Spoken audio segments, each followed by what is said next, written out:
Brandon from tokodds.com, our backers, is on. Am I right, Brandon?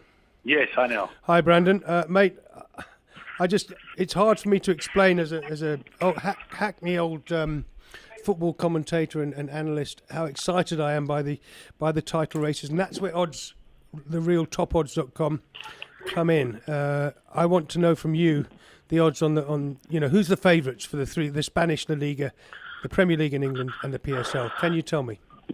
Oh, well, at the moment, I think we need to start off with the ABSA PSL. And the reason I say that, there's no betting out because of the results yesterday. But gee whiz, I mean, all three sides, that's Wits, Sundowns and Chiefs, getting the wins. I thought maybe, Sundowns had the tougher game. They managed to grind out a victory. Chiefs were impressive 2-0, Wits 2-1. I don't know what you guys think. I'm still in the Sundowns camp. I still think that Sundowns will win this title just because they're hungrier. But as I said, the betting isn't out, and I'm not quite sure what your guys' take is. But surely you have to be with Sundowns.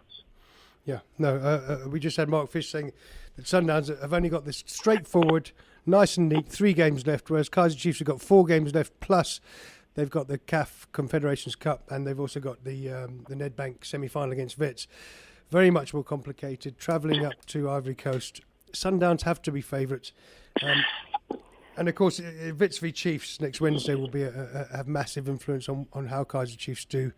And the real trip up, I think, for Sundowns will be the 26th of April against Supersport United in the Chwane Derby. That might be Pizzo's possible undoing. But yeah, I think you've got to look at Pizzo as favourite now.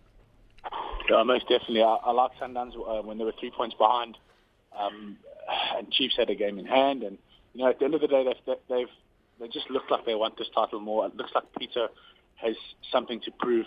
And I think Sundowns will win it. If you guys want to turn to the Spanish La Liga. Yes. I don't know if you guys watched the Copa del Rey last night. I'm sure you must have seen Gareth Bale's goal. It's unbelievable. And unfortunately, I actually backed Barcelona to win that game. When they went to the Bernabeu and got a victory early in the season, you had to like them at home. Although, and I must say this, Lionel Messi was nowhere to be seen. I noticed that. Yeah, Pepe. Yeah. It makes me worry also in terms of the World Cup. Looking at Lionel Messi, is he gonna be one of those players once again that doesn't perform? Yeah, I've got a slight feeling he doesn't perform in the big games, but then he often does, doesn't he? I had a little go last night, having seen the Bale goal, and Bale played quite well throughout. I thought he's the one that showed a little bit of spark. And Messi obviously not really there last night. It makes you wonder, doesn't it? Has Messi's time slightly gone? Nah, I don't think so. You'll see him score another wonder goal. At the World Cup, he could turn out to be the sensation. Yeah. So I'm not going to write Messi off. Well, again, Bale doesn't have another opportunity to win the cups. He only had the Copa del Rey and UEFA, whereas Messi can still play in the World Cup. So I think Bale wanted it more than Messi did last night. Well, there's a lot of Barcelona fans complaining that they think a lot of their players are more worried about staying fit for the World Cup than they are about winning, titles with their club. There was a bit of a demonstration about that outside Barcelona's ground, outside their training Tuesday, which is an interesting point. We know that Gareth Bale isn't ever going to play in the World Cup, like Ryan Giggs never played in the World Cup because he's Welsh. I think it's time we've got Aaron Ramsey and Gareth Bale to play for England in the World Cup myself. Okay, given that result last night, given that wonderful goal from Gareth Bale, what about the Champions League, Brandon? Any feelings about that? Yeah, I know that you're in the Real Madrid camp. Yeah. I like Atletico Madrid. I think that their problem comes in. They're going to have to choose which cups more, which means more. Is it going to be the La Liga title, or is it going to be?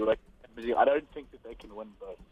Yeah. And that's going to be their problem going forward. Like I say to you, I like Chelsea, but what I've seen on the weekend in Demba Ba, having to rescue them again to get a 1-0 victory and keep them in the title race.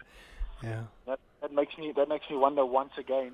Do they have the firepower up front to win a Champions League? But the question then is, do you need firepower up front to win a Champions League? I mean, if you watch the Manchester United game, I mean, Danny Welbeck, not the most prolific scorer in the world, got, I'd say, 3 chances over 2 legs to put Manchester United into the semi. So maybe you don't need a prolific strike force to win the Champions League. So yeah, I'm still with Chelsea a little bit. Like I said, the Mourinho factor. But yeah, it's going to be very, very interesting. You know, 2 sides going for the Liga title and still in the Champions League semi-final. You know, you have to like Real Madrid then to win the La Liga if Atletico Madrid's focus is going to be the Champions League. And I'm not sure Simeone has given any, that's the Atletico Madrid coach, given any indication as to which is more important, has he? No, Diego Simeone, I think, is just shell-shocked to find Atleti up there with Barcelona and Real Madrid in La Liga and having got right through to the semi-finals, get past Barcelona in that quarter-final. It's just, I mean, how can he turn around now and choose between the two? I mean, both of them are, you know, pie in the sky 2-3 years ago. Diego Simeone, he was a rough, tough Argentine player. He once got David Beckham sent off in the 1998 World Cup. He wasn't the guy that we all thought would produce this kind of coaching excellence. And you can see him. I mean, Atletico Madrid will be a big club in their own right, but there's no question that Real are the bigger club in Madrid. And will he now, Diego Simeone, go to some other club next season? Whether he wins one or both, La Liga and the Champions League, imagine that. Then he's the new Pep Guardiola. He's the new Jupp Heynckes. It's quite incredible what he's done. Well, maybe he needs to have a look at applying for the Arsenal job. Here we go. Do you hear that? Comfort. Brandon saying Simeone should apply for it. Why? Arsenal have got Arsene Wenger. We're in the cup final against Hull. We're going to win the 4th division. The 4th place title again. What consistency! You can't. Everton last night, they blew it. It takes talent to come 4th in the Premier League. More talent than it gets 1st, 2nd or 3rd, in my view. I know it was a good result for Arsenal fans last night. But I must say to myself and say to you guys that in a season, if we take the season in a nutshell and we say that Manchester United have no real manager, Chelsea have no strikers. Liverpool only have a 15-man squad, and Wenger still couldn't win the title. So I don't know. I don't know where to from here for Arsenal. I know I've jumped the gun, but I mean the Premier League race got very, very exciting. I think we like Liverpool to beat Man City on the weekend. They did do that. It was an absolute humdinger. I mean, how do you back against them when Steven Gerrard cries on the field? After minutes? It means so much to that Liverpool side. The title, decide is going to be against Chelsea, and I think Chelsea are going to be in real trouble going to Anfield.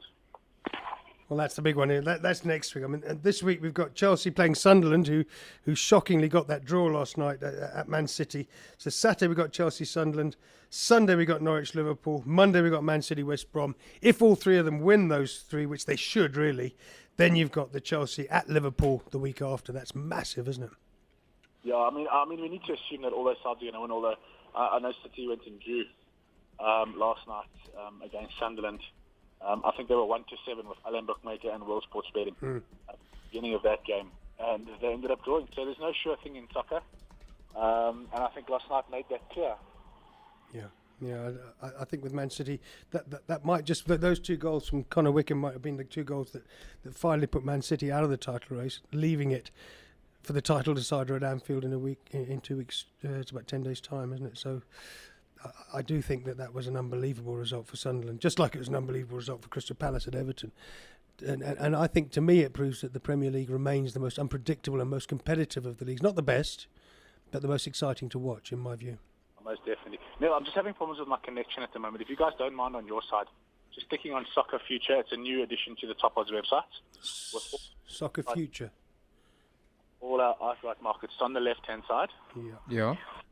You will see all the outright markets that betting is available on at the moment. Yeah. And from there, the punters can have their choice with regards to who's going to win leagues long term. Those will change, and the prices will suspend as our bookmakers come in and out with regard to their opinion on each market.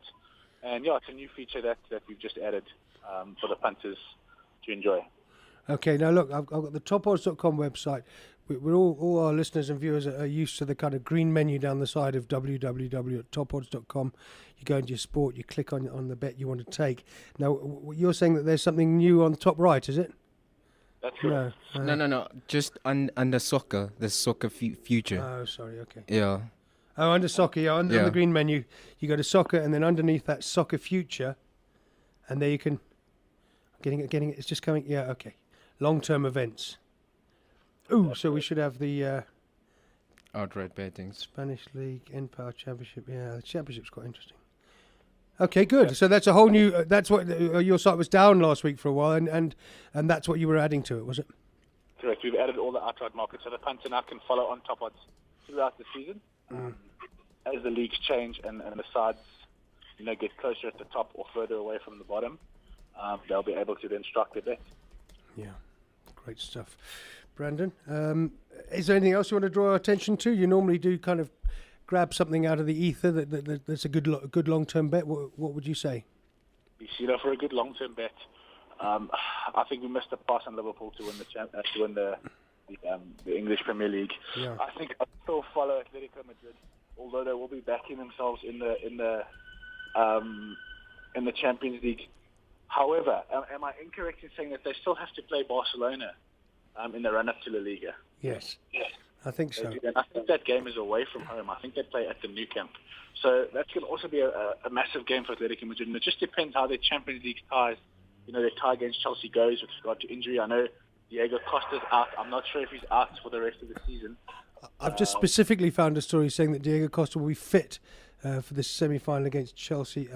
That's from The Guardian, which isn't a tabloid, it's a proper newspaper. Diego Costa will be fit to play against Chelsea in the Champions League semi-final on Tuesday, the 22nd of April, which should make a difference. Oh, yeah, that's a massive plus to their side. Also what interests me, and I know it's kind of off the topic, is how many of these players are Atletico Madrid going to hold on to at the end of the season? I know that Diego Costa's already on his way. Is it Chelsea that he... Chelsea, 55 million was what I saw. I know United were interested in Koke, and there's a few guys that seem to be on their way out. It'll be interesting to see if Simeone does stay, whether he can keep those players. Yeah. I mean, that's the thing. Even government money goes into Real Madrid. I don't know if people understand that Real Madrid represent Castilians, this kind of the Central Republic in Spain. Barcelona represent the Catalonians, and then Real Sociedad and Athletic Bilbao represent the Basques at the top of the game. It's like three big tribes of Spaniards, very, very independent from each other. But Atletico have never featured in that kind of, Real Madrid really matter. Atletico have always been the little brothers, and to hang on to all those players, to hang on to Simeone, to create a third force in Spain for a second successive season would be, to me, a miracle. I mean, and it would change the whole way that things are done in Madrid. I remember the city council selling the training camp to Real Madrid and then allowing them to take it back on a peppercorn rent to get them through a financial crisis.